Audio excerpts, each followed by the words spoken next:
আসসালামু আলাইকুম প্রিয় শিক্ষার্থীরা, নবম শ্রেণী ইসলাম শিক্ষা আরও একটি নতুন পর্বে তোমাদেরকে স্বাগতম। আমরা এই পর্বে আলোচনা করব ইসলাম শিক্ষা বইয়ের দ্বিতীয় অধ্যায় পৃষ্ঠা নং ৪১। পৃষ্ঠা নং ৪১-এ যে কাজটি রয়েছে আমরা এই পর্বে সেটি সমাধান করব। পৃষ্ঠা নং ৪১-এ যে কাজটি হচ্ছে অনুসন্ধানমূলক কাজ। সাওম পালনের মাধ্যমে তোমার নিজের বা পরিবারের অন্য কোনো সদস্যের জীবনযাপনে কী কী পরিবর্তন হলো তা পর্যবেক্ষণ করো। উল্লেখিত শিরোনামে আলোকে তুমি নিজেকে বা পরিবারের অন্য কোনো সদস্যকে পবিত্র রমজান মাসে পর্যবেক্ষণ করে তোমার বা তাদের মধ্যে পরিবর্তনগুলো চিহ্নিত করে তালিকা তৈরি করো। পবিত্র রমজান মাসে এই কাজটি সম্পন্ন করবে। চলো এটির সমাধানটি আমরা দেখি। সমাধানটি হচ্ছে নিজেকে পর্যবেক্ষণ। রমজান মাসে আমি নিজেকে পর্যবেক্ষণ করে আমার মাঝে যে পরিবর্তনসমূহ চিহ্নিত করেছি তা নিম্নরূপ। ১. আগে আমি সাওম পালন করতাম না, এখন নিয়মিত সাওম পালন করছি। ২. আগে নিয়মিত ফরজ সালাত আদায় করতাম না, এখন করছি। ৩. আগে তারাবিহ ও তাহাজ্জুদ সালাত পড়া হতো না, এখন নিয়মিত পড়ছি। ৪. আগে সেহরির সময় উঠতে পারতাম না, এখন উঠছি। ৫. আগে কোরআন তেলাওয়াত করতাম না, এখন করছি। ৬. আগে সব সময় সত্য কথা বলতাম না, এখন বলছি। ৭. আগে দরিদ্রকে পছন্দ করতাম না, এখন তাদের খাদ্য দিচ্ছি। ৮. আগে সামান্যতেই রাগ করতাম, এখন সংযমী হচ্ছি। ৯. আগে ধৈর্য ছিল না, এখন ধৈর্যশীল হচ্ছি। ১০. আগে চিন্তা চেতনা পবিত্র ছিল না, এখন পবিত্র হচ্ছে। ১১. আগে ইবাদতে লোক দেখানো ছিল, এখন পরিহার করছি। ১২. আগে হিংসা বিদ্বেষ মিথ্যাচার অশালীন কথা ও আচরণ ইত্যাদি ছিল, এখন এগুলো থেকে মুক্তি হচ্ছি।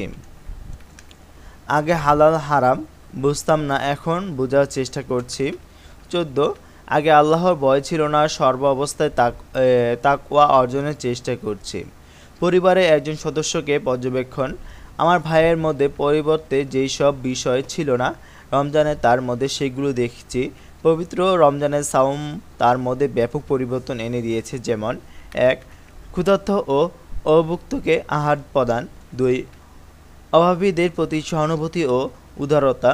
৩. নিয়মিত ফরজ সালাত জামাতের সহিত আদায়। ৪. তাহাজ্জুদ সহ অন্যান্য সব নফল সালাত আদায়ে গুরুত্ব প্রদান। ৫. নিয়মিত মসজিদে গমন ও কোরআন তেলাওয়াত। ৬. মিথ্যাচার ও প্রতারণা ইত্যাদি পরিত্যাগ। ৭. হারাম বর্জন ও হালাল উপার্জনের প্রচেষ্টা। ৮. সাওম পালনের যথার্থ গুরুত্ব প্রদান। ৯. নিয়মিত জামাতে তারাবিহ আদায়। ১০. হিংসা বিদ্বেষ গীবত দূরীকরণের প্রচেষ্টা। ১১. ধৈর্য ও সংযমের প্রতি যথেষ্ট গুরুত্বারোপ। ১২. তাকওয়া অবলম্বনের রোজ প্রচেষ্টা। ১৩.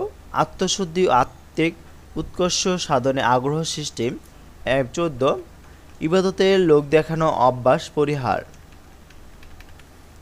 সামগ্রিক পরিবর্তন পর্যবেক্ষণ ও সংযমের মাস পরিবর্তন। পবিত্র রমজান সঠিক নিয়মে সঠিক সময়ে রোজা ও আহার করলে শরীরে অনেক পরিবর্তন হয়। সাওম পালনের মাধ্যমে আমাদের যে পরিবর্তন হয় তার নিচে আলোকপাত করা হলো। রমজানের ফলে ক্ষুধার্ত শরীর শক্তি প্রয়োজনে সঞ্চিত চর্বি ভেঙে উৎপাদন করতে থাকে। দীর্ঘক্ষণ ক্ষুধার্ত থাকার ফলে শরীরে জমাকৃত আমিষ ভাঙতে থাকে, এত স্বাস্থ্য ঝুঁকি কমে যায়।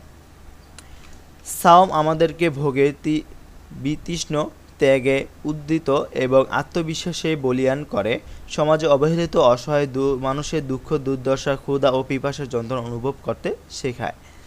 সাওমের ত্যাগের শিক্ষায় উদিত হয়ে সমাজে সহমর্মিতা ও সহানুভূতির বীজ অঙ্কুরিত হয়ে সমাজে উঁচু নিচু ভেদাভেদ দূর করি।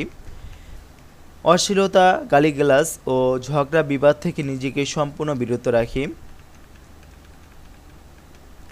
অস্থিরতা ও মিথ্যাচার ত্যাগ করে আদর্শ ও কল্যাণকর মানুষ হিসেবে সমাজে আবর্তিত হই। বিলাসী জীবন পরিত্যাগ করে সাধারণ জীবনযাপন করি এবং পরিবারের সকল সদস্য ক্ষুধার্ত মানুষকে খাদ্য দিতে শিখি। সকলের প্রতি ভালোবাসা ও সহযোগিতা হাত বাড়াতে থাকি। পরিবারের সদস্যগণের মাঝে আল্লাহ ভীতি জাগ্রত হয়ে অসহায় ও দরিদ্রের সাহায্যে হাত বাড়িয়ে দেয়। আগের তুলনায় এখন সবাই ধৈর্যশীল, আদর্শ বা শিষ্টাচারের অন্যতম ভূমিকা রাখে। সাওম ঐক্য ও সংহতির জন্য এক অন্যান্য ঐতিহ্য প্রকাশ করে সাওম। এই সাওম, যা পরিবারের সদস্যদের মাঝে লক্ষ্য করা যায়। সর্বোপরি উক্তি রোজা মুসলমানদের মধ্যে ঐক্য, সংহতি এবং ঐতিহাসিক সম্পর্ক তৈরি করে। আমরা আজকে এই পর্বে পৃষ্ঠা নং ৪১ যে কাজটি রয়েছিল সেটি সমাধান করে দেওয়া হয়েছে। পরবর্তী পর্বে পৃষ্ঠা নং ৪২ যে কাজটি রয়েছে প্যানেল আলোচনা, সেটি পরবর্তী পর্বে তার সমাধান করিয়ে দেওয়া হবে। আজকে পর্যন্তই। পরবর্তী পর্বের জন্য সবাইকে শুভকামনা। আসসালামু আলাইকুম।